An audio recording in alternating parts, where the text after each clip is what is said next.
नमस्ते शारदे देवी काश्मीरपुरवासिने त्वामहं प्रार्थये नित्यं विद्यादानं च देहि मे। या श्रद्धा धारणा मेधा वाग्देवी विधिवल्लभा भक्तजिह्वाग्रसदना क्षमादिगुणदायिनी नमामि यामिनीं नाथ लेकालङ्कृतकुन्तलां भवानीं भवसन्ताप निर्वापनसुधानदीं भद्रकाल्यै नमो नित्यं सरस्वत्यै नमो नमः। वेद वेदांग वेदांत विद्यास्थानेभ्य एव च ब्रह्मस्वरूप परमा ज्योतिरूपा सनातनी सर्वविद्यादिदेवीया तस्यै वाण्यै नमो नमः। यया विना जगत्सर्वं शश्वज्जीवन्मृतं भवेत् ज्ञानादिदेवीया तस्यै सरस्वत्यै नमो नमः। यया विना जगत्सर्वं मूकमुन्मत्तवत्सदा या देवी वागधिष्ठत्री तस्यै वाण्यै नमो नमः।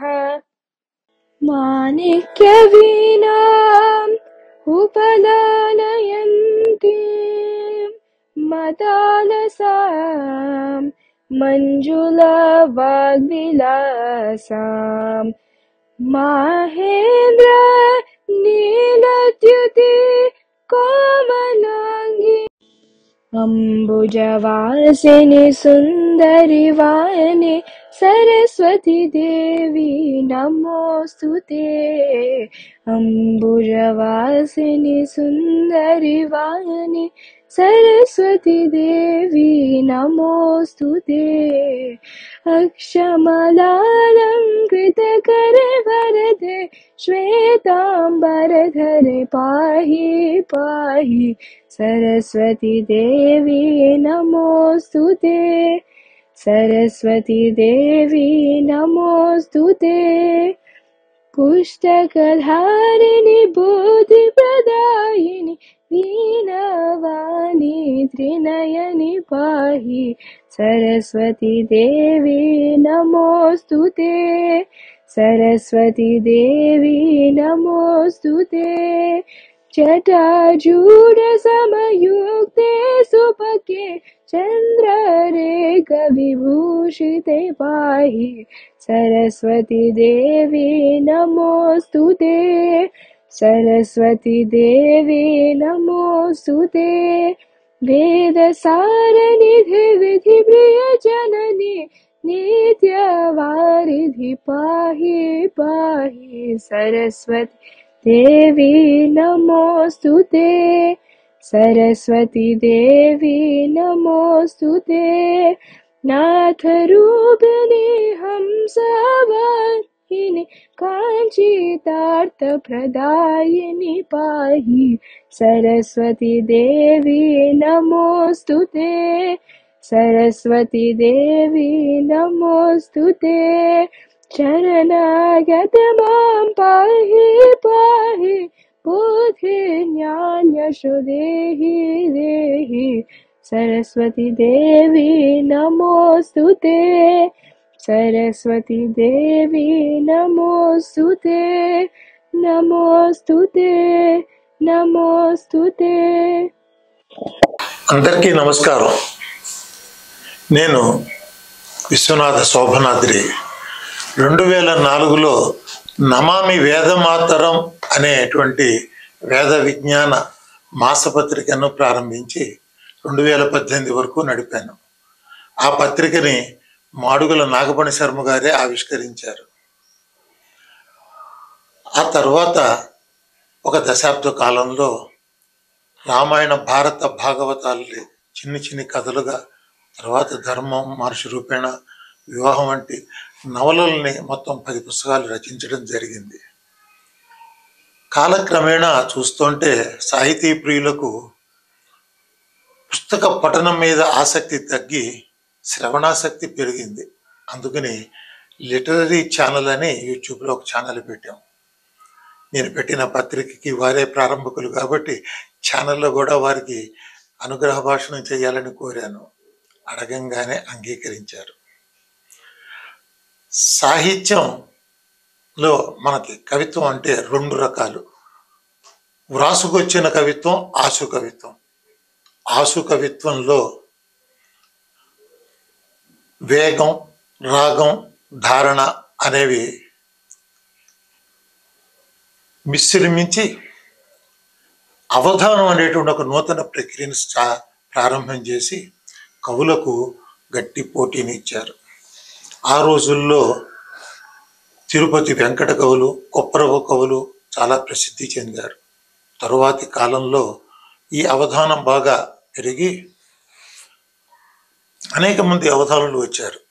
కానీ మాడుగుల నాగపణి శర్మ గారి కీర్తి మేరు పర్వత శిఖర స్థాయికి ఎదిగింది అంటే అతిశయోక్తి లేదు.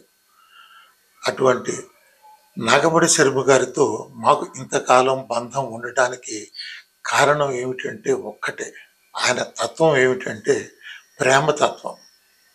కేవలం ఆయన చూపించే ప్రేమకి ఆయనతో పరిచయమైన ఎవ్వరూ కూడా దూరం వెళ్ళలేరు. ఇది మా అనుబంధం. నేను రాసిన ఈ పుస్తకాలు వారికి సమర్పించాలి. వారికి మీ చేత మీ అందరికీ కూడా అనుగ్రహ భాషణం చేయించాలని ఈ రోజున వారి అవధాన సరస్వతి పీఠానికి వచ్చాం. అయితే భగవత్ తత్వం గురించి అనేక పండితులు ప్రవచనాలు చేస్తున్నారు, ప్రసంగాలు చేస్తున్నారు. అవన్నీ కూడా కేవలం పండితుల వరకే పరిమితం అవుతున్నాయి, సామాన్యులకు చేరటం లేదు. మాడుగుల నాగపణి శర్మ గారు భగవతత్వం మీద కనుక ప్రసంగిస్తే బాలల నుంచి వృద్ధుల వరకు, పామరుల నుంచి పండితుల వరకు అందరికీ తేలికగా అర్థమవుతుంది, జ్ఞానవంతులు అవుతారు అనే భావంతో ఈ రోజున దేవీతత్వం మీద ప్రసంగించమని వారిని అభ్యర్థించటం, వారు వెంటనే అంగీకరించడం జరిగింది. మనందరం విని తరిద్దాం. ధన్యవాదాలు. శ్రీ మహాగణాధిపతయే నమః. ఐం మహాసరస్వత్యై నమః. శ్రీ గురుభ్యో నమః. ఆకాశాత్ అవతారిణీం అతిఘృణీం ఆనంద సంచారిణీం లోకాలోక విహారిణీం శివజటాలోల ప్రభావారుణీం లోల ప్రభావ ఆరుణీం శ్రీకాంతాంగుళిమాలినీం విధితపశ్రీ కుండికాధారిణీం విధితపశ్రీచారిణీం విధితపశ్రీధారిణీం మామక శ్రీకావ్యశ్రుతిచారిణీం మామక శ్రీకావ్యశ్రుతిచారిణీం భగవతీం గంగా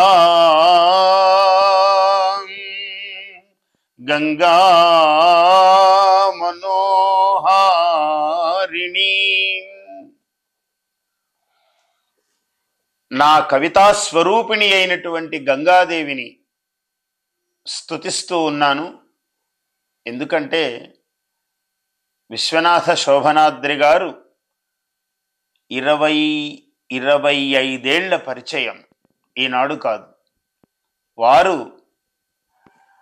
నమామ వేదమాతరం అని ప్రారంభం చేసినటువంటి ఆ పత్రికను, జయపత్రికను, జయాక్షర పత్రికను నేనే ప్రారంభం చేశాను. ఇన్నేళ్ల తర్వాత అక్కడక్కడ వారు నా కార్యక్రమాలు, నేను వారి కార్యక్రమాలని దూరతః గమనిస్తూనే ఉన్నాము. ఒకటా రెండా భాగవతము, రామాయణము, భారతము, భాగవతము వీటి మీద అత్యద్భుతంగా ఇవాళ చిన్నవాళ్లకు, పసిపిల్లలకు సాధారణమైన వాళ్లకు అవగాహనమయ్యే రీతిలో అద్భుతమైన కథలు రచించారు. గణాధిపుని చరిత్ర మహాద్భుతంగా రచించారు. ధర్మము, అసలు వివాహం ఏమిటి, ధర్మం ఏమిటి, ఇటువంటి అనేక విషయాలను వారు సమాజానికి అందిస్తూ గొప్ప సేవ చేస్తూ, నేను నా కవిత్వాన్ని గంగగా స్తుతి చెయ్యడానికి కూడా కారణం ఏమంటే వారిప్పుడు కాశీవాసి. కాశీ శ్రీ క్షేత్రములో వారు నివాసం ఉంటున్నారు. వారిని దర్శనం చెయ్యటం అంటేనే ఒక విధంగా విశ్వేశ్వరుడు, విశాలాక్షీదేవిని, అక్కడ కాలభైరవుణ్ణి దర్శనం చేసినంత ఫలం. అటువంటి మహనీయులు వారు చిరతరమైనటువంటి ఆ పరిచయాన్ని, స్నేహాన్ని పురస్కరించుకొని మళ్ళీ ఒకసారి ఆవిష్కరించి 4 మాటలు చెప్పమంటే ఇంతకన్నా ఆనందకరమైన, ఆనందప్రదమైన సన్నివేశం ఇంకొకటి ఏముంటుంది. అందులో అమ్మవారి గురించి అన్నారు. ఎప్పుడూ ఆమెను ధ్యానించని క్షణం ఒకటి ఉన్నదా? ఆమె మనస్సులలో కవితా గంగయ్య ఎగసి పడని క్షణమంటూ ఒకటి ఉన్నదా? ఇప్పుడు మాట్లాడుతుంటే నాకు గుర్తొస్తున్నది. అప్పుడు నా స్తుతి శతకం నీ కొప్పగింతునే తల్లి, అప్పుడు నా స్తుతి శతకం నీ కొప్పగింతునే తల్లి, గుప్పుమనే పరిమళములు నీ కొప్పున కల్పవల్లి, గుప్పుమనే గుప్పుమనే పరిమళములు నీ కొప్పున కల్పవల్లి, నీవు నాతో పలికిస్తేనే నేను పాటగా ప్రవహిస్తాను, నీవు నాకై పలుకిస్తేనే నేను పాటగా ప్రవహిస్తాను. అలా అమ్మ తత్వము అమృతాయమానమైనది, అమృతము కన్నా గొప్పది. ఎందుకంటే మానవుడికి అమృతం ఎట్లుంటుందో తెలియదు, కానీ అమ్మ తెలుసు, అమ్మదనము తెలుసు, అమ్మ ప్రేమ తెలుసు. అందువల్ల అమృతము కన్నా ఒక ఉత్తమోత్తమ స్థితిని పొందుతుంది అమ్మ అన్న 2 అక్షరాలు. ఆ అమ్మ కూడా ఈ అమ్మే కాదు, ఆ అమ్మ జగజ్జనని, మహాకాళి, మహాలక్ష్మి, మహాసరస్వతీ స్వరూపిణి, జ్ఞాన ప్రధానమైన దేవత మహాసరస్వతి. ఆమె శిఖరం మహాకాళి, మహాలక్ష్మి. మహాలక్ష్మి ధనము, ఐశ్వర్యముగా అమ్మవారు ముందు రూపము చూపుతుంది. ఈ ఐశ్వర్య రూపిణి అయి ఇక్కడి నుంచి శక్తి స్వరూపిణిగా సామ్రాజ్య అధినేతృత్వము ప్రసాదిస్తుంది అమ్మవారు కాళీదేవిగా. ఈ 2 దాటాలి. ఈ 2 దాటితేనే జ్ఞానరూపిణి అయిన సరస్వతి అనుగ్రహం, తురీయ స్థితి. అందుకనే 18 అష్టాదశ పీఠములు మనకు ఉంటే ఆమె కాశ్మీరేషు సరస్వతి అన్నాడు. శిఖరం సరస్వతిని పొందాక జ్ఞానాదేవతు కైవల్యం అన్నారు మనవాళ్ళు. ఇంకా జ్ఞానము వచ్చాక పరాకాష్ఠ. బాగా ధనం ఉంటే ఏం చేయాలి? వాడు యజ్ఞయాగాది క్రతువులో దేవాలయాలు కట్టించటమో ఇలాంటి గొప్ప పనులు చేసి జ్ఞానమును సాధించాలి. లేదయ్యా సామ్రాజ్యం ఉంది, ఒక శాసనం వేయించాలి, ప్రతి ఇంటిలోనూ ఏకాదశి వార రుద్రాభిషేకాలు చేయాలయ్యా, నిత్యము శివనామము జపించాలయ్యా, వెంకటేశ్వర నామము జపించాలి, ఇలాంటి శాసనము చెయ్యాలి అధికారం ఉంటే. దీని ద్వారా జ్ఞానము రావాలి. అంటే ఈ ధనము, పదవి, ఈ 2 కూడా, అంటే మహాలక్ష్మి, మహాకాళి, ఈ 2 కూడా మహాసరస్వతికి అంగములు. ఆమెకు సోపాన క్రమములు ఈ 2. మహాసరస్వతి అనుగ్రహించిన తరువాత ఇంకేమున్నది? ఆమె సర్వజ్ఞానస్వరూపిణి. జ్ఞానాత్ ఏవతు కైవల్యం. కైవల్యము జ్ఞానము ద్వారానే, ఇంకొక మూలముగా సాధ్యము కాదు నాయన అన్నారు. సమస్య ఇస్తే ఏం చెప్పాను? నాకు శృంగేరి వాగ్వర్ధిని సభ పెట్టారు. ఆ వాగ్వర్ధిని సభలో ముఖ్య అతిథిగా పిలిచారు. వచ్చారు కదా, అవధానం చేయండి అన్నారు. తథాస్తు అన్నాను. ఒక మీమాంసా శాస్త్ర నిపుణుడు, ఆ శాస్త్రజ్ఞుడు ఒక సమస్య ఇచ్చారు, కేనోపమీయేత సా అని. సా ఆమె కేన ఉపమీయేత దేని చేత ఉపమింపబడుతుంది? ఎవరామె? ఆమె ఎవరు? అంత ఉపమానములకు అందని వారెవరు? ఆయన ఏదో మీమాంస అనుకున్నారు, మరి నాకు ఎలా దర్శనమిస్తుంది ఆమె? అమ్మా, ఒక కవి ఉన్నాడు. కవి ఏం చేస్తాడు? దేవతా తత్వమును వర్ణిస్తాడు లేదా మానవులను అభివర్ణిస్తాడు. మరి ఉత్తమ కక్షలోని కవిత్వము ఎవరికి సంబంధించినది? ఆ పరబ్రహ్మ స్వరూపిణి అమ్మవారు, ఆమెకు చెందింది. ప్రతి అక్షరము ఆమె సొమ్ము, మనకేమి హక్కుంది దాని మీద? అంతా ఆమెదే. ఆమె చరణారవిందములకే అర్పణము కావాలి. అందువల్ల ఆమెకు దర్శనం ఇచ్చింది. కవి చూశాడు, అమ్మా నిన్ను చూడగానే అభివర్ణించాలి అప్రయత్నముగా. చింతా శ్రీమణిరిత్యహో వదతి చేత్. అమ్మా, ఈ కవి నిన్ను చింతామణి అందామనుకున్నాడు, కానీ చింతాలవో నాస్తి తత్. చింతామణి, నువ్వు చింతామణి అంటే ఏమిటి? అది మహామణి, విష్ణు వక్షస్థలములో ఉన్న మణి, సర్వార్థములను ప్రసాదించగలది. అందుకని అమ్మా నువ్వు సర్వార్థ ప్రదాయినివి కదా, చింతామణి అందామంటే ఆ చింతా శబ్దం ఉన్నదే, అది నిన్ను సేవించే సకృత్, నీ సేవ చేసిన వాడి దగ్గరికే రాదు చింత, ఇంకా నీ దగ్గరికి ఎలా రాగలుగుతుంది? చింతా శబ్దం అడ్డం పడుతూ ఉన్నది చింతామణి అని నిన్ను చెబుదామంటే.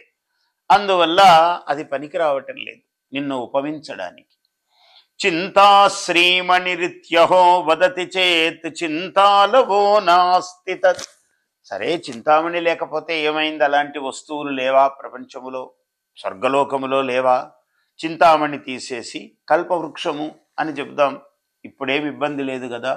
కల్పో వృక్ష ఇతి ఇడ్య దివ్య కథనే. దివ్యమైన కల్పవృక్షాన్ని నీతో పోలుద్దామంటే కల్పో వృక్ష అన్నాడు. తల్లింగతా బాధతే. ఆ పుంలింగం అడ్డం వస్తోంది తల్లి, నిన్ను కల్పవృక్షము అందామంటే. సరే, అది కూడా పనికి రాలేదు నిన్ను ఉపమించడానికి. ఇంకొకటి తీసుకుందాం, కామధేనువు అందాం. అద్భుతము కదా. ధేనుత్వే త్వయి వర్ణితేచ. నిన్ను కామధేనువు అందామనుకుంటున్నానమ్మా, కానీ ధేనుత్వే త్వయి వర్ణితేచ పశుత్వం అడ్డం వస్తున్నది. కిం శారదాం వర్ణయే. మరి శారదాదేవి నిన్నెలా వర్ణించాలి నేను? సర్వద్రవ్య మహోపమా విరహిత కేనోపమీయేత సా. సర్వద్రవ్యములు మహోపమలన్నీ కూడా ఆమె దగ్గర వ్యర్థతను పొందుతూ ఉన్నాయి, వైయర్థ్యమును పొందుతూ ఉన్నాయి. జాతాస్తదూర్వోరుపమాన బాహ్యాహ అన్నాడు కాళిదాసు. నాగేంద్రహస్తాత్ త్వచి కర్కశత్వాత్. ఆ పార్వతీదేవి యొక్క తొడలను ఇలా అని అభివర్ణిస్తున్నాడు ఆయన కుమార సంభవంలో. ఆ ఏనుగు యొక్క తొండము అందామంటే అది దాని చర్మము కర్కశముగా ఉన్నది. ఏకాంత శైత్యాత్ కదళీ విశేషాత్. అరటి బోధెను అభివర్ణిద్దామంటే అది ఎప్పుడూ చల్లగా ఉంటుంది, వెచ్చదనము లేదు దానికి లోపము. జాతాహ తదూర్వోహో ఉపమాన బాహ్యాహ అన్నాడు. అవి ఉపమాన బాహ్యములైపోయాయి అన్నాడు కాళిదాసు. నాకు అప్పుడు కాళిదాసు గుర్తు రాలేదు, కానీ ఇప్పుడు చెబుతున్నప్పుడు వర్ణనలో గుర్తొస్తున్నది. అన్నీ ఉపమాన బాహ్యములైపోతూ ఉన్నాయి. చింతా శ్రీమణిరిత్యహో వదతి చేత్ చింతాలవో నాస్తి తత్. కల్పో వృక్ష ఇతి ఇడ్య దివ్య కథనే తల్లింగతా బాధతే. ధేనుత్వే త్వయి వర్ణితే చ పశుతా కిం శారదాం వర్ణయే. సర్వద్రవ్యమహోపమా విరహిత కేనోపమీయేత సా. ఇలా ఆమె దేని చేత ఉపమింపబడదు? సర్వాధిక సర్వాతిశాయి శరణ్యత్వ దైవత్వ మాధుర్య ఇలాంటి అనేక బహువిధ లక్షణములు కలిగినటువంటి తల్లి ఆమె. ఆమెను దేనితోనూ ఉపమించలేము. ప్రతి ఉపమానములోనూ ఏదో లోపము కనపడుతున్నది. సర్వలోపాతిశాయి సర్వగుణాతిశాయి ఆమె ప్రభావము చూపుతూ ఆమె ఎక్కడికక్కడ ప్రభవిస్తూ ఉంటుంది. అది ఆ తల్లి యొక్క స్వరూపము. ఆమెను నీవు మహాకాళి అని పేరు పెట్టు, మహాలక్ష్మి అని పేరు పెట్టు, మహాసరస్వతి అని పేరు పెట్టు, ఏ పేరుతో అయినా పిలుచుకో. ఎలా పిలిస్తే నీకెలా ఎం రూపం యాం యాం గతిం అన్నాడు భగవద్గీతలో. నువ్వు ఏ ఏ రూపముగా ఏ ఏ మార్గములో ఏ ఏ తత్వమును నీవు కోరుతావో ఎలా ఎలా అలా అలా ఆయా తత్వము నిన్ను అనుగ్రహిస్తుంది అన్నాడు. ఆ తత్వములో ఆ రూపములో ఆ పేరులో నేను ఉంటాను అన్నాడు భగవానుడు. నువ్వు ఎలాగైనా పిలువు. అదే మన సనాతన హైందవ ధర్మములోని వైశాల్యం ఏమిటంటే కొలవలేనిది. భూమండలము కాదు, మొత్తము 14 భువనములలో కూడా దానికి సాటి అయినది ఇంకొకటి లేదు. దీని నుంచి అందరూ ఏదో దానిలో ఒక భాగమును ఏక భాగమును తీసుకుని మన వాళ్ళు మహత్తుగా అభివర్ణించుకోవలసినదే కానీ అనేక విధములైన రూపములు కలిగి నేహనానాస్తి కించన, ఇక్కడ అనేక విధములు లేవయ్యా, ఒకటే ఉన్నది తత్వము అని ఆమె స్వయంగా చెప్పింది. ఏమన్నది ఆమె? అయ్యా, నేను ఎం కామయే తం బ్రహ్మాణం తం ఋషిం తం సుమేధాం తం రుద్రం బ్రహ్మాణం, నేను ఎవరినైతే సంకల్పిస్తానో వానిని రుద్రునిగా, వానిని బ్రహ్మగా, వానిని సుమేధస్కుడిగా, వానిని విష్ణువుగా నేను పరికల్పనం చేస్తాను, వారిని ఋషిని చేస్తాను. నేను ఋషి దర్శనాత్ అన్నాడు. అంటే ఒక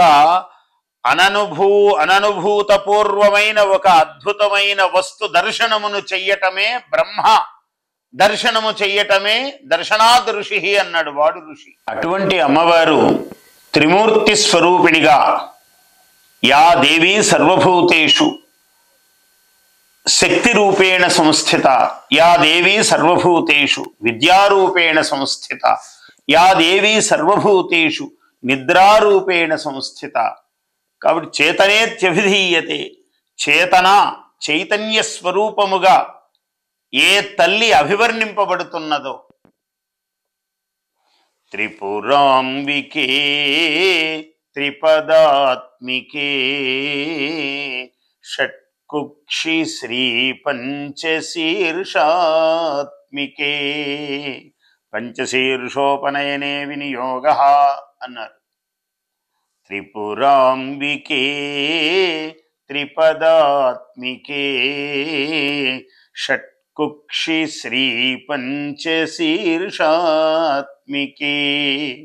అనలాత్మికే అనిలాత్మికే శ్రీదేవి చైతన్య చంద్రాత్మికే త్రిపురాంబికే త్రిపదాత్మికే.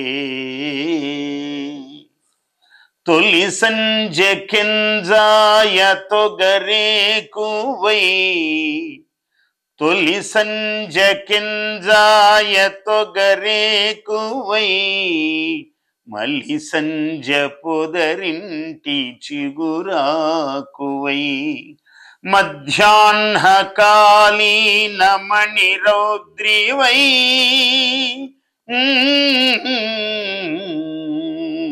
సాయం సమాయాత సాయం సమాయాత సారస్వతీ త్రిపురాంబికే త్రిపదాత్మికే. అమ్మవారు గాయత్రి, సావిత్రి, సరస్వతి అనేక విధములుగా ఉపాసింపబడుతున్నటువంటి తల్లి. ఆమెకు 3 రూపాలే కాదు, మహాకాళి, మహాలక్ష్మి, మహాసరస్వతి సుప్రసిద్ధమైనవి. గాయత్రి ఆమెయే, సావిత్రి ఆమెయే. ఇలా రౌద్రి, మణిరౌద్రి, మధ్యాహ్నే మణిరౌద్రీం అని అంటున్నాము. కాబట్టి ప్రాతకాలే నిమృజీం, నిమృజి అన్ని వేళల్లోనూ ఉన్నది, అన్ని వేళల్లోనూ ఉన్నది. బ్రాహ్మి, ఇలా అనేక స్వరూపాలతో కీర్తింపబడుతూ ఉన్నది ఆ తల్లి. ఒకచో విశాలాక్షి అని పిలిచాము, ఒకచో చండీ అని పిలిచాము, ఒకచో చాముండి అని పిలిచాము. చాముండా ఇత్యభిధీయతే. చాముండా అని ఎందుకు పేరు వచ్చింది? చండముండవు పశువు, చండముండులను సంహరించటము చేత ఆమెకు అప్పటి నుంచి చాముండా అనే నామధేయం వచ్చింది అన్నాడు. ఆమె వేల కొలది వందల కొలది కన్నులతో ఋషిగణాన్ పాతి, ఋషీశ్వరులను మహాత్ములను రక్షిస్తూ ఉంటుందట ఎప్పుడు. శతాక్షి శ్యామహం అన్నది అమ్మవారు. అప్పుడు ఆమె శతాక్షి అనే పేరుతో పిలువబడుతుంది అన్నాడు. ఎప్పుడెప్పుడు ఏ ఏ నామధేయం కావాలో పర్వతవర్ధిని అన్నారు. పర్వతము ఆమె స్వరూపము, ఆమె అనుగ్రహ స్వరూపము. పర్వతములు పోషకములు జగత్తుకు. అందుకని పర్వతవర్ధిని అన్నారు. సముద్ర నిలయ అన్నారు, ఆకాశస్థ అన్నారు, మేరు పర్వత మధ్యస్థ అన్నారు, సుమేరు నిలయ అన్నారు. ఇలా ఆమె ఉండని చోటు ఏమున్నది? ఒక చోటు అంటూ లేదు. కాబట్టి ప్రతి అణువులోనూ భారతీయ తత్వం అదే, సనాతన ధర్మం అదే బోధిస్తుంది. ప్రతి అణువులోనూ అణుశ్చ మహశ్చ, పరమాణువులలోనూ పరమ మహత్తులోనూ సర్వద్రవ్య నివాసిని, సర్వవస్తు నివాసిని, సర్వ రూప విలాసిని ఆమె. యశివో నామ రూపాభ్యాం యా దేవీ సర్వమంగళ, తయో సంస్మరణాత్ పుంసాం సర్వతః జయమంగళం అన్నాడు. పూజ మొదలు పెట్టగానే మొట్టమొదటి శ్లోకం చెప్తున్నాం. గణపతి ప్రార్థన కాగానే యశివో నామ రూపాభ్యాం, శివుడు శివః, శివః రెండక్షరాలు. ఈ రెండక్షరాలు నామరూపముల చేత ప్రపంచముగా ఆవిష్కరింపబడినది అన్నాడు. యశివో నామరూపాభ్యాం యా దేవి, ఈ రెండింటిలో ఉన్నది ఆమె. సర్వమంగళ, సర్వ ప్రపంచ నిలయై ఉన్నది ఆ తల్లి. యా దేవి సర్వమంగళ, తయో సంస్మరణాత్ పుంసాం, ఈ ఇద్దరిని స్మరించటము వల్ల సర్వతో జయమంగళం. సర్వతః, ఎక్కడ చూసినా నీకు జయమే ఉన్నది. లాభః తేషాం, జయస్తేషాం, లాభము జయము ఉన్నది. కుతస్తేషాం పరాభవః, అటువంటి వారికి పరాభవం ఒకటి ఉన్నదా? దరిదాపులకు వస్తుందా? లేదు. ఎవరికి? ఏషాం ఇందీవరశ్యామో హృదయస్థో జనార్దనః, ఇందీవరశ్యాముడైనటువంటి నీలమేఘశ్యాముడైనటువంటి వాడు, నల్ల కలువ వలె ఇందీవరము వలె ప్రకాశించేటువంటి స్వామి మనస్సులో గనక తిష్ట వేసుకొని కూర్చున్నట్లయితే, ఎందుకయ్యా ఈయన హృదయంలో ఉన్నాడు అన్నాడు. చేతులారంగ శివుని పూజింపడేని, నోరు నొవ్వంగ హరికీర్తి నుడువడేని అన్నాడు పోతన గారు. ఏమిటి? ఆయా స్థానములు నిర్దేశించారు. బ్రహ్మ శిరసి, శివ రుద్రశిఖా, పృథివీ హృదయే విష్ణు హృదయగం, విష్ణుర్హృదయగం రుద్రశిఖ పృథివీ యోని అన్నారు. బ్రహ్మ తలయందు ఉన్నాడు, శిఖయందు రుద్రుడున్నాడు, హృదయమందు మహావిష్ణువు ఉన్నాడు. ఇలా ధ్యానం చేయాలి అని చెప్పాడు. గాయత్రి మంత్రంలో భాగమే. అందువల్ల సర్వతత్వములు, ఈ పురుష రూపములన్నీ స్త్రీ రూపములో అంతర్భవిస్తాయి. అన్నీ కూడా శక్తి స్వరూపిణిలో. అందుకనే ఆచార్యుల వారు, ఆచార్య భగవత్ శంకరులు, శివశక్త్యాయుక్త యది భవతి శక్త ప్రభవితుం నచేదేవం దేవో నఖలు కుశల స్పందితుమపి. ఒక అణువు కూడా శివుడన్నవాడు కదలలేడయ్యా. శివస్థాణు, అమ్మవారు ఉంటే శివ, లేకుంటే స్థాణు.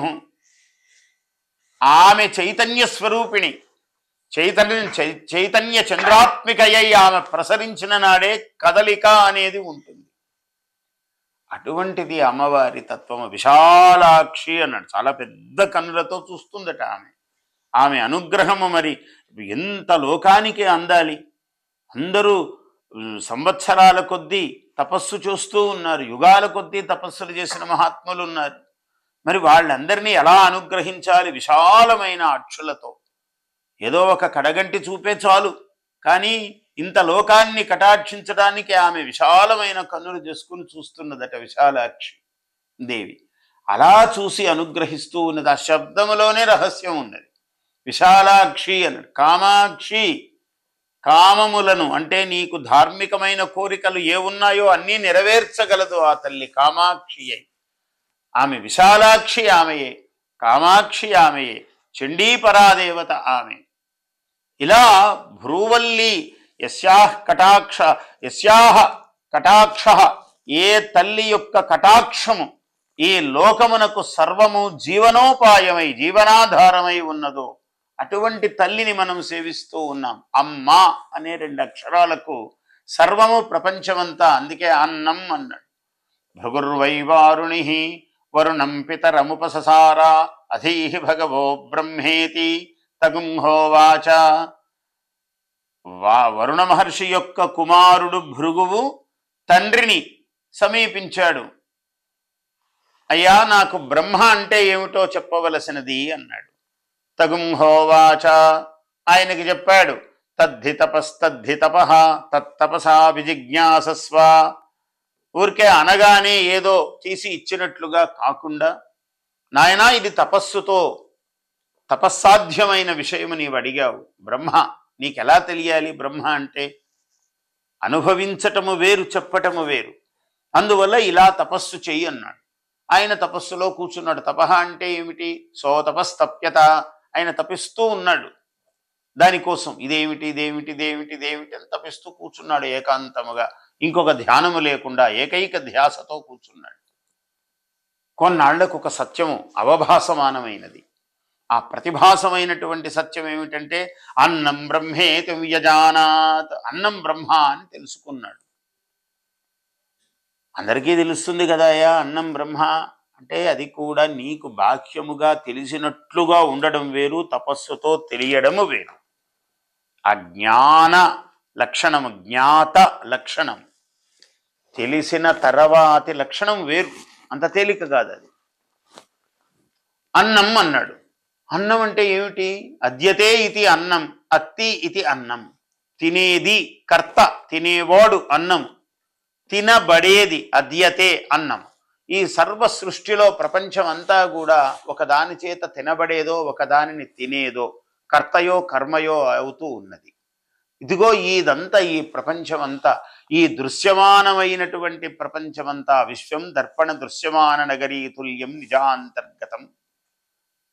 శంకరుల వారు ఏదైతే చెప్పారో ఈ విశ్వం అనేది ఇది దర్పణ దృశ్యమాన నగరి అన్నాడు.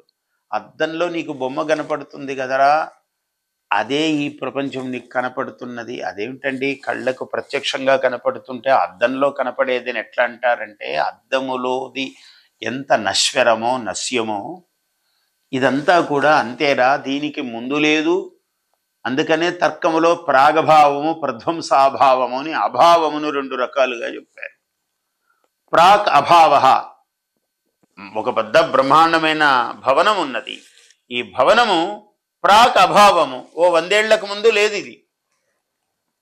100 ఏళ్ల తర్వాత ప్రధ్వంస అభావం, మళ్ళీ దాని రూపం మారిపోతుంది, అట్లనే ఉండదు. అందువల్ల ప్రాగభావమా ప్రధ్వంసాభావమా అన్నాడంటే అభావము నిత్యము.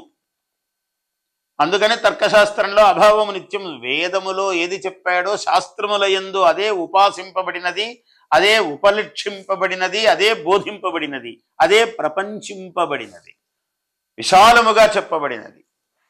ఆ అమ్మవారి యొక్క మహత్తత్వము. అందువల్ల ఏమిటయ్యా అంటే అది ముందు లేదు తర్వాత లేదు. అందువల్ల ఈ లేకపోవటం అనేది శాశ్వతం. ఇది ఎప్పుడూ ఉండేది ఏమిటంటే లేకపోవటం.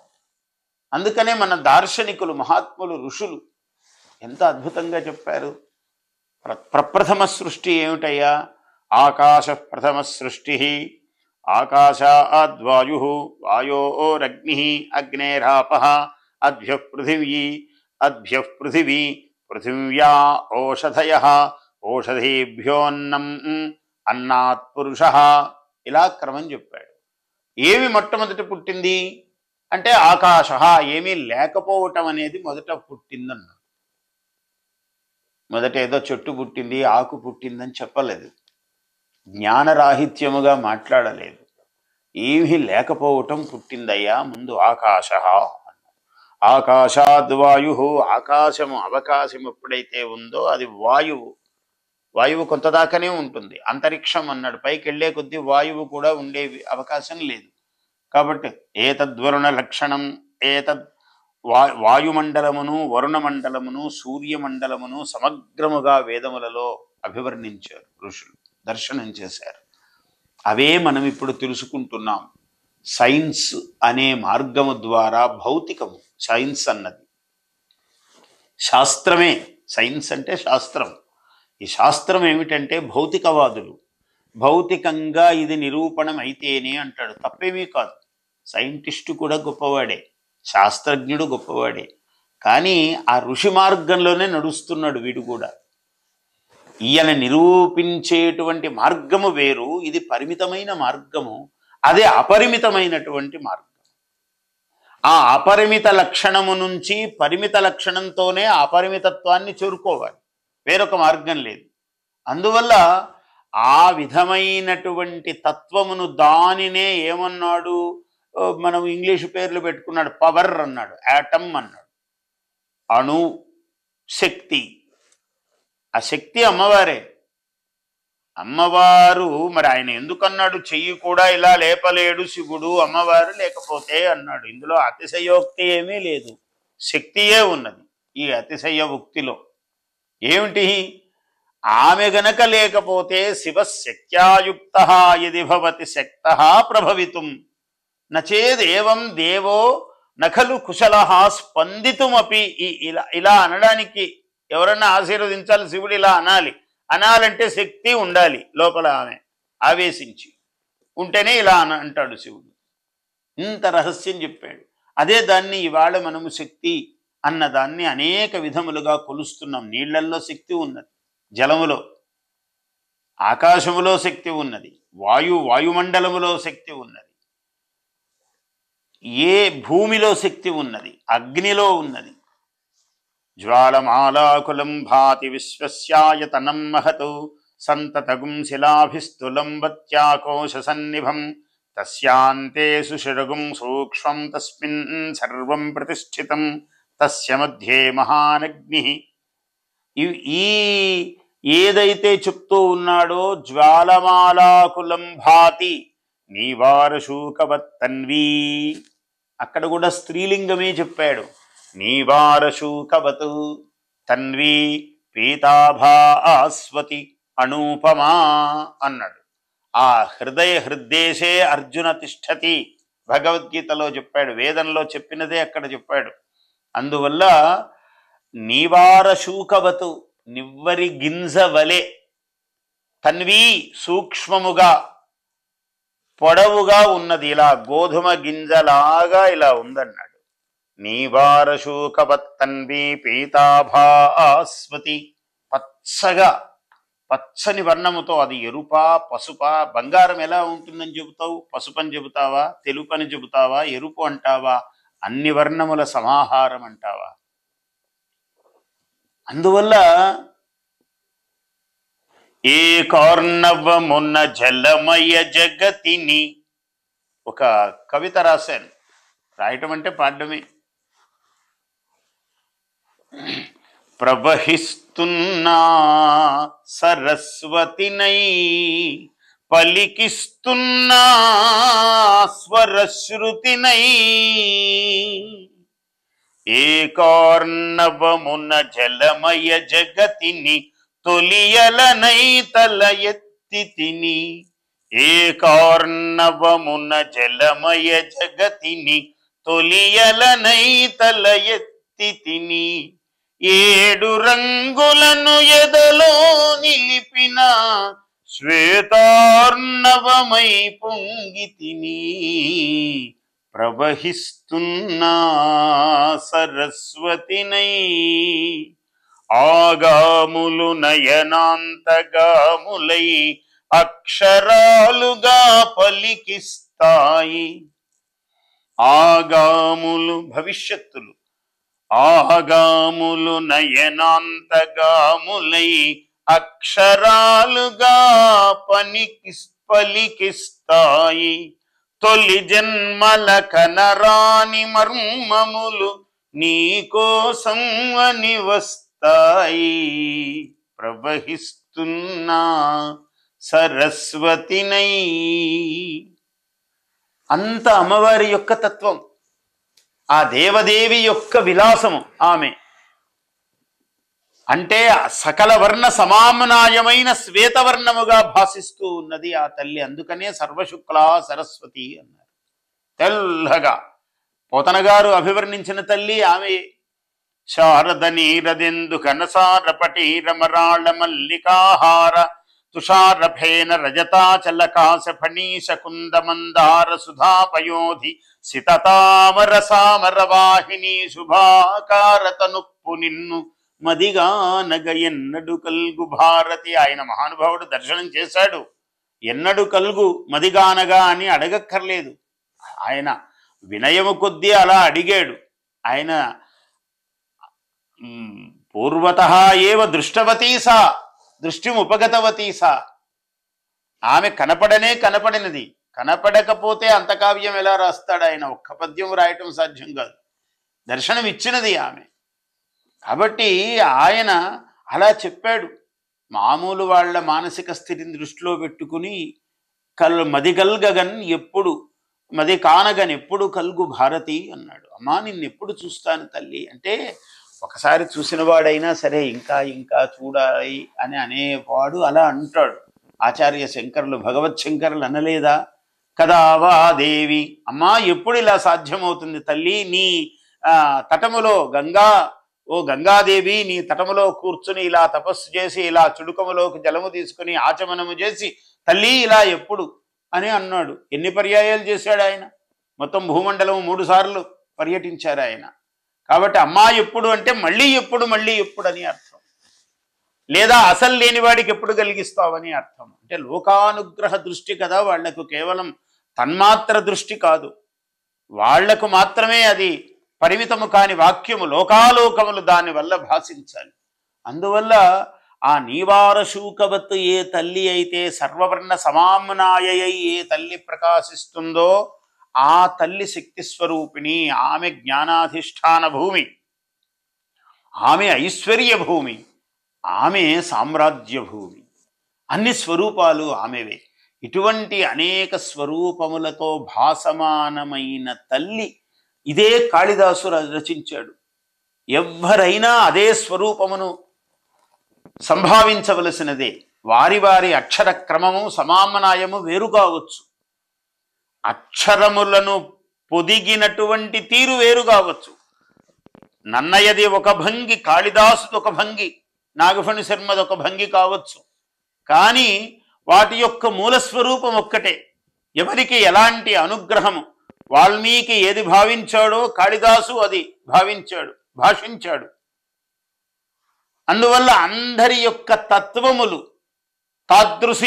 తాదృశములే.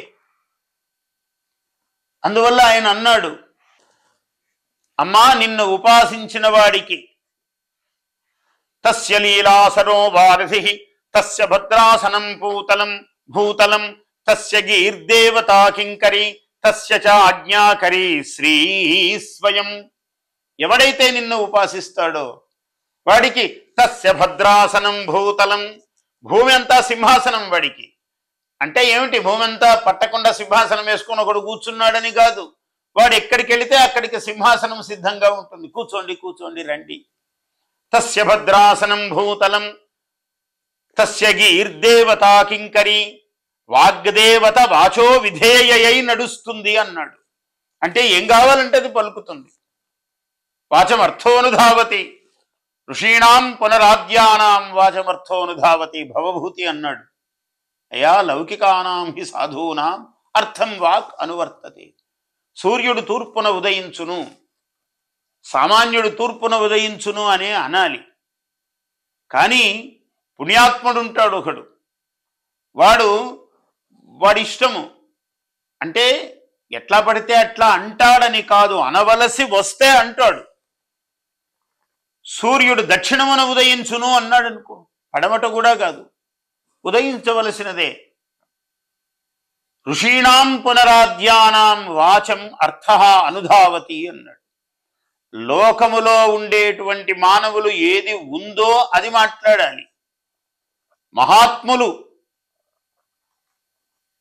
ఎలా వాళ్ళు ఏమి మాట్లాడితే విషయము దానికి పరిగెత్తిపోవాలి. అందుకనే కదా భాగవతంలో వర్ణించాడు పోతన, వ్యాసుల వారు వర్ణించినదే. సర్వతః అణువణువున ఎక్కడ ఈ దుర్మార్గుడు ఎక్కడ నన్ను చూపుమనునో అని బాలుని కోసము తన భక్తుని వాక్కును చెల్లించాలని హరి సర్వాంతరంగుడై సర్వవ్యాప్తుడై అన్నాడు. అన్ని చోట్ల హరి సిద్ధంగా ఉన్నాడట ప్రకటనకు అనుకూలముగా.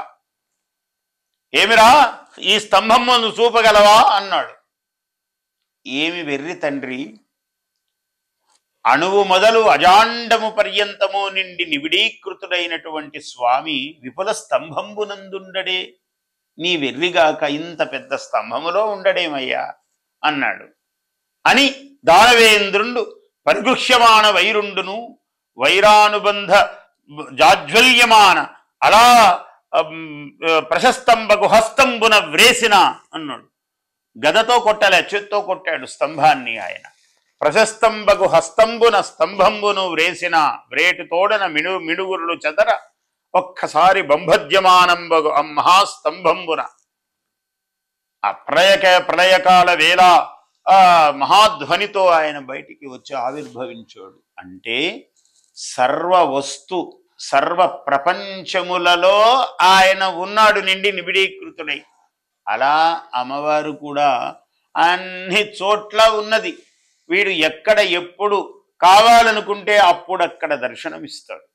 అలాగా అమ్మవారు సర్వత్రా తస్య వాచో విధేయ, అటువంటి వాడికి తస్య భద్రాసనం భూతలం తస్య గీర్దేవతా కింకరీ, వాడు ఏం కావాలంటే అలా పలుకుతుంది ఆమె. తస్య గీర్దేవతా కింకరీ, సేవకురాలై పలుకుతుంది. సేవకురాలంటే అర్థమేమి? ఈయన ఏం పలకాలనుకుంటే శుద్ధ సంకల్పం ఏమి చేస్తే అలా పలుకుతుంది ఆమె.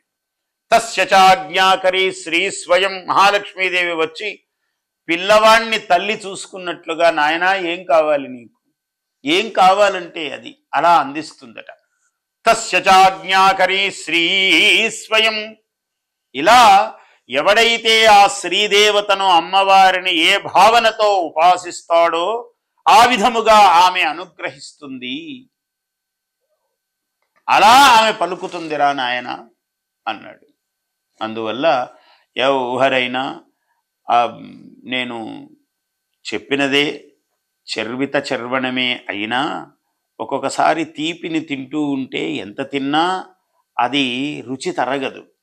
రుచి ఎప్పటికప్పుడు మధురమైన పదార్థము రుచి తరగకుండా ఎప్పటికప్పుడు రుచి పెరుగుతూనే ఉంటుంది. వరంగల్కు వెళ్ళాను శతావధానం చేయడానికి 30 ఏళ్ల క్రితం. వెళితే కాళోజీ నారాయణరావు గారు ఉన్నారు, మహానుభావుడు, ప్రజాకవి. అంతవరకు ఆయన పేరు వినడమే కానీ ఎప్పుడూ చూడలేదు. పోతన జయంతి ఉత్సవాలు చూస్తూ ఉన్నారు వాళ్ళు. అక్కడ నా శతావధానం పెట్టారు 3 రోజులు. ఆ శతావధానము పెట్టినప్పుడు వారు ప్రారంభకులుగా వచ్చారు సభకు, ముఖ్య అతిథిగా. ప్రారంభించినప్పుడు ఏమిటయా ఎవరు అవధాని అంటే నన్ను చూపించారు. ఈయన నువ్వు అవధాని అన్నారు. నేనేనండి అన్నాను. ఏమిటయా ఇలా ఉన్నావు నువ్వు, తిరుపతి వెంకట కవులు అట్లాంటి వాళ్ళు ఇద్దరు, మరి నువ్వు ఒక్కడివే శతావధానం చేస్తానని వచ్చావే అన్నారు. ఆయన ఏ భావనతో అన్నా నాకది ఒక విభీషిక అయినది, అంటే భయకారణమైనది ఆ మాట. ఏమిటబ్బా ఇలా అన్నాడే, నేను ఎవరినైనా నిజంగా పిలుచుకురావలసిందా, ఎవరిని పిలుచుకు వచ్చి ఉంటే సమంజసంగా ఉండేది, ఎవరు చెప్పాలి నాతో పాటు పద్యము అని ఆలోచనలో పడిపోయి ఒక తీవ్రమైన ఒక నిరాశ స్థితికి చేరుకుని మళ్ళీ అక్కడి నుంచి పునరుత్థానమై మళ్ళీ బలం పుంజుకుని ఆమె ఒక వీణ కచ్చపి వీణ నా గడములో దిగుతున్నట్లుగా నాకు దర్శనమిచ్చి ఆ తల్లి భయపడ్డ పిల్లవాడి మీద ప్రేమ ఎక్కువ కదా తల్లికి సహజంగా. అమ్మను నమ్ముకుంటిని అహమ్ము ఇహమ్మును మాని పూనికన్. అమ్మను నమ్ముకుంటినే అహమ్ము ఇహమ్మును మాని పూనికన్. అమ్మల గన్న ఎట్టి ముగురమ్మల మూల పుటమ్మనున్ సుగీతమ్ముల సత్కవిత్వముల ధారలు దారత నొగ్గుపాలుగా గుమ్మని పోసినట్టి రసఘూర్ణ వితీర్ణ సువర్ణవర్ణయౌ అమ్మను నమ్ముకుంటిని. సమ్మిళదార్ద్రభావ వచసా మనసా పదే పదే రమ్మని చేరవిల్చియు శిరమ్ము ఉరమ్మున చేర్చునట్టి మా అమ్మను నమ్ముకుంటిని.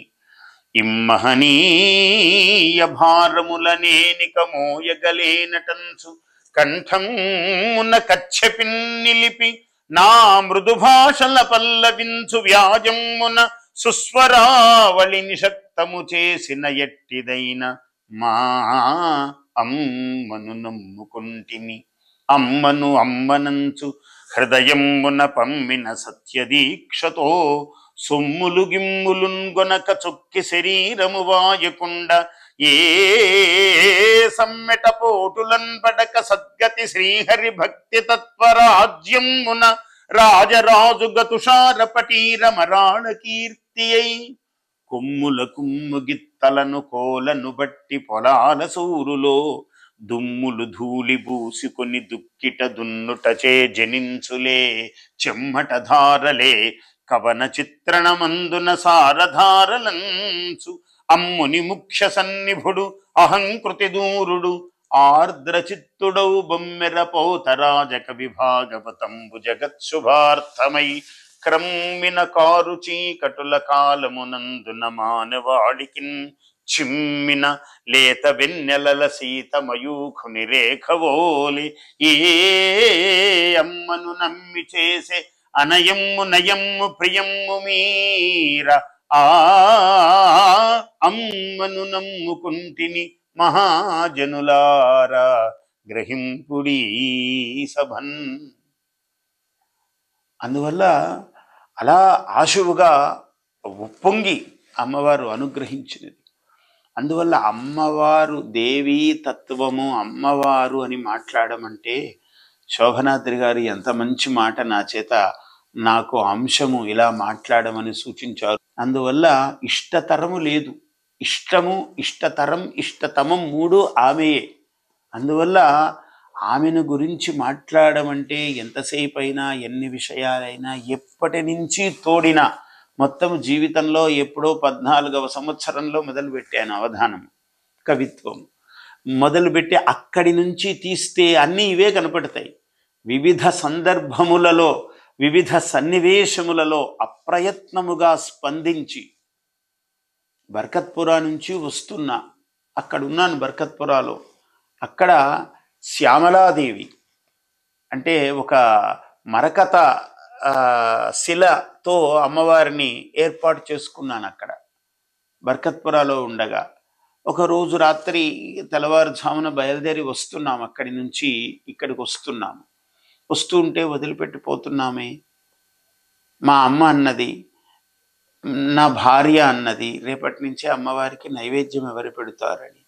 ఏమిరా నీ పిచ్చి, సర్వలోకములకు అన్నప్రదాయిని అన్నపూర్ణ ఆమెకు నువ్వు అన్నం పెడతావా, నువ్వు నైవేద్యం పెడతావా, ఏమి అమాయకత్వం అనుకున్నాను. వాళ్ళిద్దరు అన్నప్పుడు కారులో కూర్చొని కదులుతున్నప్పుడు ఒక్కసారి నమస్కారం పెట్టుకొని వద్దాం, మళ్ళీ ఎన్నిసార్లు పెట్టినా తీరదు కదా, మళ్ళీ ఒకసారి ఆమె అనుమతి తీసుకుని అని వెళ్ళాను. వెళితే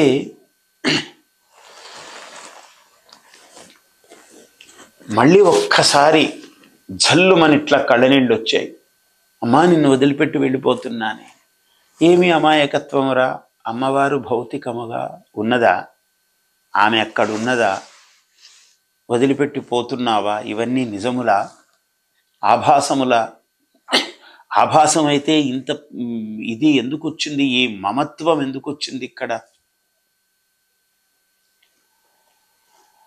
నాకన్నన్ నిన్ను వేరటంచు ఎప్పుడున్ నా తల్లి భావింపలేది కవ్యగ్రణి పుట్టువందుట మొదల్ ఈ నేటి పర్యంతము.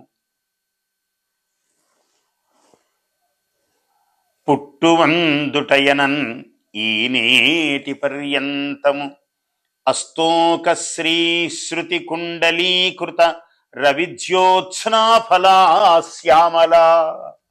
రవి జ్యోత్స్నాఫలము చంద్రుడు, వెన్నెల పండు. సూర్య చంద్రులను రెండు చెవులుగా కుండలి, రెండు చెవులకు కుండలములుగా చేసుకున్న తల్లివి నీవు. అస్తోక శృతి కుండలీకృత రవి జ్యోత్స్నాఫలా శ్యామల అన్నాను. పాకారి ప్రభు సేవితాంఘ్రి యుగళ బర్కత్పురి శ్రీకళ. ఆశువుగా అమ్మవారిని అలా ధ్యానం చేశాను తల్లి. అందువల్ల సృష్టికి మూలమైన నీకు సృష్టిలో అంతర్భాగమైన చిన్న భాగము కూడా నీవే. కానీ ఈ చిన్న భాగమును చూసి కుందరాదు. నిన్ను అలా చూసినప్పుడు బాధకు మమత్వానికి అవకాశము లేదు. అలా భాసమానమైంది జ్ఞానము, జ్ఞానస్వరూపిణి తల్లి అనుకుని వచ్చాను. వచ్చిన తర్వాత అత్యద్భుతమైన రూపముతో ఇంకొక రూపం ఏర్పడింది. ఆమె మళ్ళీ అనుగ్రహిస్తూ ఉన్నది. త్యాగరాజస్వామి విగ్రహాలు కనపడక ఎవరో తీసుకెళ్లి పడేస్తే నదిలో ఆయన వెతికి ఆయన దానికోసం శోకించి నువ్వు కనపడవా, నన్ను అనుగ్రహించవా అని ఎన్నో కీర్తనలో లెక్కలేదు. ఆయన చేత రాయించటం కోసం రాముడి యొక్క లీల కాకపోతే ఏమి, అదంతా ఆయనకు ఆ విగ్రహంతో ఏం కావాలి? విగ్రహం లేకుంటే పూజ చేయలేడా? నిగ్రహం లేదా ఆయనకు? విగ్రహంలోనే అన్నీ ఉన్నాయా? కానీ అన్నీ విగ్రహంలో కూడా ఉన్నాయి. ఆ లీలను ప్రకటింపజేశాడు రామచంద్రుడు త్యాగరాజస్వామి ద్వారా. అది ఇవాళ ఆధారమయ్యాయి. 96 కోట్ల రామనామము చేసిన మహిమ ఆయన చేత అన్ని కీర్తనలు పాడించి ఇవాళ ఏ అక్షర జ్ఞానము లేనివాడు సభ పెట్టినా ఎందరో మహానుభావులందరికీ వందనములు అనవలసినదే. మహాక్షర సంపన్నుడైన జ్ఞాని దాకా ఇదే పలకవలసినది. అంటే అంత భూతల పరివ్యాప్తమై నిండినది ఆ రామతత్వం ఆయన వలన. అలా అమ్మవారి యొక్క, రాముడంటే శ్రీరామో లలితాంబిక అన్నాడు, రాముడే లలితాదేవయ్య అన్నారు. మహాత్ములు దర్శనం చేశారు. అటువంటి అమ్మవారి తత్వమును శోభనాద్రి గారు, అసలు పేరు ఎంతో రమణీయమైన నామధేయము, శోభన అద్రి. శోభనమైన పర్వతము ఏది కాదు శోభన పర్వతము. హిమాచలము శోభన పర్వతము, వెంకటాచలము శోభన పర్వతము, ఆ వింధ్య శోభన పర్వతము. ఎందుకంటే వింధ్యాచలవాసిని, వింధ్యాచలవాసిని అమ్మవారు అక్కడ కొలువై ఉన్నది. మలయాద్రి శోభన పర్వతము, శోభనాద్రి. ఏది ఎక్కడైనా శోభన. అసలు మానవుని యొక్క హృదయమే ఒక శోభన అద్రి. వీడి గుండెలోనే దయా అనేది జీవధాతువు ప్రవహిస్తూ ఉంటుంది ఎప్పుడు కొండలో నుంచి. కాబట్టి మానవ హృదయమే ఒక శోభన అద్రి. అటువంటి శోభనాద్రి గారికి అమ్మవారు అఖిల కళ్యాణములు, నిఖిల వైభవములు కలిగించుగాక. వారికి ఆయురారోగ్య ఐశ్వర్యములు, వారి దంపతులకు. ఆయన చిరకాలము నుంచి, నాకన్నా వయస్సులో పెద్దవాడు, కానీ పెద్దవాళ్లకు కూడా నా యందు అలా ఒక ప్రేమ, దాని పేరు సా పరమ ప్రేమ రూపా భక్తి అన్నాడు నారద భక్తి సూత్రాల్లో. అందువల్ల ప్రేమ యొక్క అతిశయమే భక్తి. ప్రేమే వాత్సల్యం. చిన్నవాడి మీద తల్లికి ఏ వాత్సల్యం ఉందో అదే కొంచెం అతిశయం అయితే భక్తి అన్నాడు. యశోదకు కృష్ణుయందు భక్తి అనవచ్చు. భక్తి ఏమిటయ్యా? తల్లి వీడు కొడుకు కదా అంటే ప్రేమ అతిశయముగా ఉండటమే నాయన దాని లక్షణం అన్నాడు నారదుల వారు. భక్తి గురించి ఆయన కన్నా చెప్పగలవాడేవాడు? ప్రేమ అన్నది నారదుల కన్నా చెప్పగలవాడు ఇంకొకడు ఉన్నాడా ఏ మండలములోనైనా? అందువల్ల అటువంటి ప్రేమ శోభనాద్రి గారికి. వారు ఎన్నో గొప్ప పనులు చేస్తూ ఉన్నారు. కాశీవాసం ఉంటున్నారు. వారి దర్శనమే పరమేశ్వర దర్శనము వంటిది. అటువంటి విశాలాక్షి విశ్వనాథ సహితముగా శోభనాద్రి గారు వచ్చి ఇవాళ నాకు ఇదిగో ఈ ఇటువంటి ఈ భవ్యమైనటువంటి ఈ కాశీ ప్రసాదము ఈ దీనిని వారు ఇచ్చి మీరు 4 మాటలు చెప్పండి అంటే ఇంతకన్నా ధన్యతరము ధన్యము ధన్యతరము ధన్యతమము ఏమున్నది అని నేను మురిసిపోతూ స్వస్తి ప్రజాభ్యః పరిపాలయంతాం న్యాయ్యేన మార్గేణ మహీం మహీషాః గోబ్రాహ్మణేభ్యః శుభమస్తు నిత్యం లోకాః సమస్తాః సుఖినో భవంతు. అందరికీ నమస్కారం. ఈ వీడియో మీకు నచ్చినట్టయితే ఇలాంటి మరిన్ని వీడియోలు చూడాలనుకుంటే మన ఛానల్ని లైక్ చేయండి, సబ్స్క్రైబ్ చేయండి. ధన్యవాదాలు.